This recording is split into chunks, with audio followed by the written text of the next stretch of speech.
Olá, meus queridos e amados irmãos, aqui é o pastor Gilvan e estamos de volta. Como é a semana do pastor e domingo que vem é o dia do pastor, estou aqui desenvolvendo uma série de estudos bíblicos com o tema Concepção Bíblica do Ministério Pastoral. Ele está baseado aqui no livro Ministério Pastoral, editado pela CPAD, um livro maravilhoso que me acompanha há 20 anos. Eu tenho esse livro, ganhei de presente. Pois bem, fizemos a primeira parte sobre esse tema, que é a concepção bíblica do ministério pastoral. Agora vamos continuar discorrendo sobre este tema. Primeiro, nós temos que entender o que é a filosofia bíblica de pastor. Nós temos que entender muito bem isso aí. Então eu quero falar agora aqui uma filosofia bíblica de ministério. Podemos dar este segundo tema aqui sobre uma filosofia bíblica de ministério para esta segunda parte da nossa maravilhosa aula. Preste bem atenção. Como é uma aula, eu não vou aqui pregar, então eu não vou tentar aqui, como muitos fazem, ficar adivinhando, profetizando, falando em línguas e dizendo que eu recebi agora uma revelação do céu. Eu não vou fazer isso de maneira alguma. Pois bem, toda profissão, olha só, toda profissão precisa de uma declaração que responda às seguintes perguntas. Por que estou nesta posição? O que se espera que eu faça? E como devo cumprir esta tarefa? Primeiro, queridos, eu quero dizer que o ministério pastoral não é uma profissão. Isso aqui é apenas para a gente introduzir, para definir o que é um pouco sobre a filosofia bíblica do ministério pastoral. O que o escritor quer dizer é o seguinte, que para toda profissão existe no mínimo umas 3 perguntas. Aí vem a primeira pergunta. Por que estou nesta posição? O que se espera que eu faça? É assim, quando a gente vai assumir um trabalho, por exemplo, eu fiz um concurso para a área administrativa, no setor público. Então, por que eu estou nesta posição na área administrativa? E o que se espera que eu faça nessa área administrativa, nesta posição que eu estou? E como devo cumprir esta tarefa? Existe um código de ética. Sou servidor público, então eu entendo muito bem qual é a minha posição, por que eu estou, o que se espera que eu faça, como devo cumprir essa tarefa. Todo servidor público que estuda direito administrativo sabe muito bem que ele deve saber por que ele está nessa posição, o que aquele cargo espera dele, se for um policial, se for um juiz, seja o qual for, né? E como ele deve cumprir com zelo, ele deve ser pontual, ele deve ser honesto, ele deve ter um bom caráter, tudo isso é cobrado. Então é a filosofia do trabalho. E para o ministério pastoral também, né? Temos que ter essa filosofia, uma filosofia correta. Agora, uma filosofia bíblica, e não uma filosofia mundana, mas uma filosofia de acordo com as Escrituras Sagradas. Ele fala assim, assim como uma pessoa em viagem, o pastor precisa saber para onde está indo. A formulação de uma declaração de propósito é outra forma de referir-se à filosofia ministerial. Para o pastor, essa filosofia deve surgir dos mandatos dirigidos à Igreja de Cristo. Precisamos salientar aqui a importância de cada pastor conhecer e possuir a filosofia bíblica do ministério pastoral. Olha, precisamos salientar aqui a importância de cada pastor conhecer e possuir a filosofia bíblica do ministério pastoral. Você sabia que tem muita gente que está no ministério que não sabe qual é a importância bíblica da filosofia de ministério pastoral? Ele está lá, ele não sabe nem o que fazer.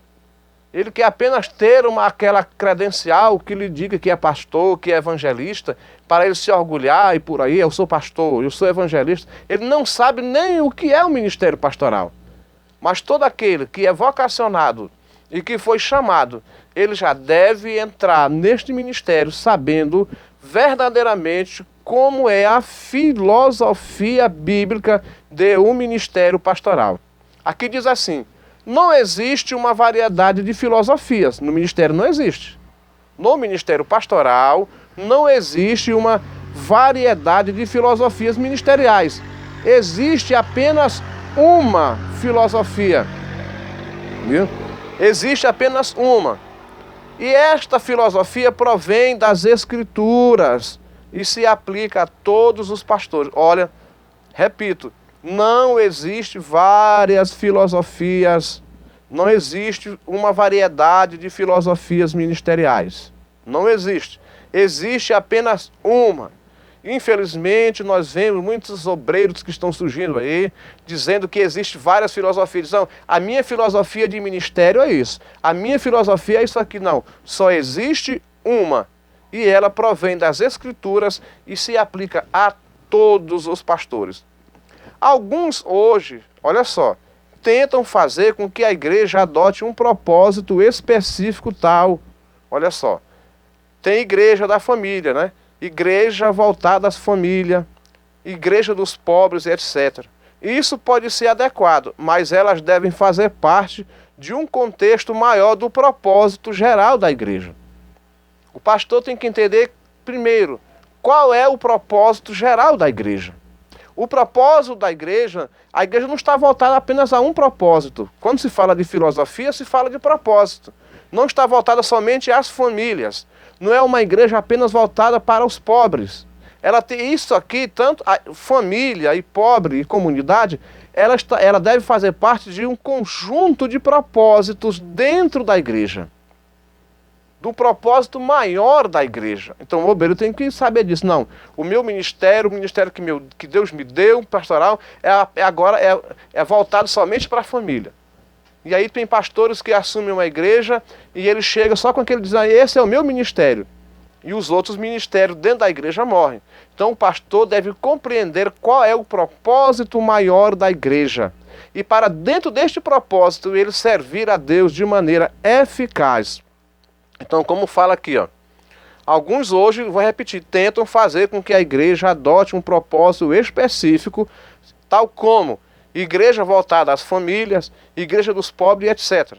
Isso pode ser adequado, isso aqui não é descartado, não é pecado.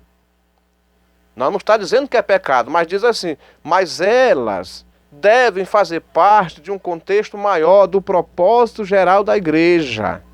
E cada ministro é chamado ao serviço para ajudar a cumpri-lo.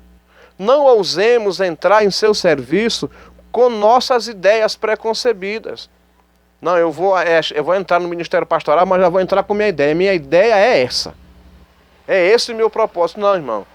O propósito do obreiro, as ideias tem que ser as ideias da Bíblia.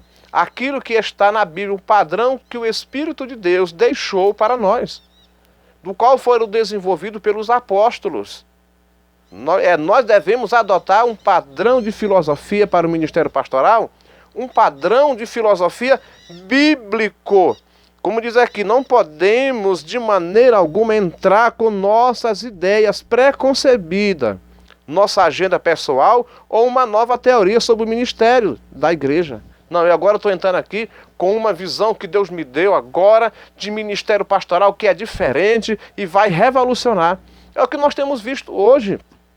Muitas heresias, muitas aberrações nas igrejas, muitos tipos de coisas que escandalizam por causa desse tipo de gente que já entra com pensamentos preconcebidos, com uma agenda pessoal. Ele quer desenvolver até mesmo um projeto totalmente político dentro da igreja, uma visão que ele tem e não uma visão bíblica, e não uma visão dirigida pelo Espírito Santo de Deus. Igual fala aqui, né? Não devemos entrar com ideias preconcebidas, com uma agenda pessoal ou uma nova teoria sobre o ministério. Como Deus disse a Moisés, também nos diz. Olha o que Deus disse para Moisés. Olha, faze tudo conforme o modelo que no monte se te mostrou. Então Moisés foi chamado para pastorear aquele povo. E Deus o chamou para subir ao monte. E Moisés, ele tinha uma ideia preconcebida de como trabalhar com o povo. Mas todas as suas ideias deram errado. Primeiro, ele queria agir pela sua força. Foi lá, matou um egípcio e enterrou na areia. Deu tudo errado. Deus falou, não é esse o modo, Moisés. E ele teve que sair agora do Egito fugido e passou 40 anos no deserto, desaprendendo o que ele aprendeu no Egito, para aprender agora os modos, o modelo de Deus. Passou 40 anos ali. No fim dos 40 anos, Deus se apresenta a Moisés. Agora Moisés tira Israel do Egito e o conduz a Canaã. Só que Deus, ele é sábio. Deus fez com que Israel ficasse parado 2 anos ao pé do monte de Sinai. E naqueles 2 anos ali, Deus deu os parâmetros para Israel. Deus deu a lei para Israel, como Israel deveria fazer quando chegasse na terra conquistada. E Deus, ele agora chama Moisés ao monte, e Moisés passa 40 dias e 40 noites tendo uma audiência com Deus. E Deus lhe deu um modelo, e diz, olha, fazes tudo conforme o modelo que no monte se te mostrou. Então o obreiro deve trabalhar na obra de Deus conforme o modelo dado por Deus. E o modelo dado por Deus está na Bíblia Sagrada, que foi dado pelo Espírito Santo de Deus. Ficamos aqui com a parte desses estudos e viremos logo mais com outra parte desse maravilhoso estudo. Amém.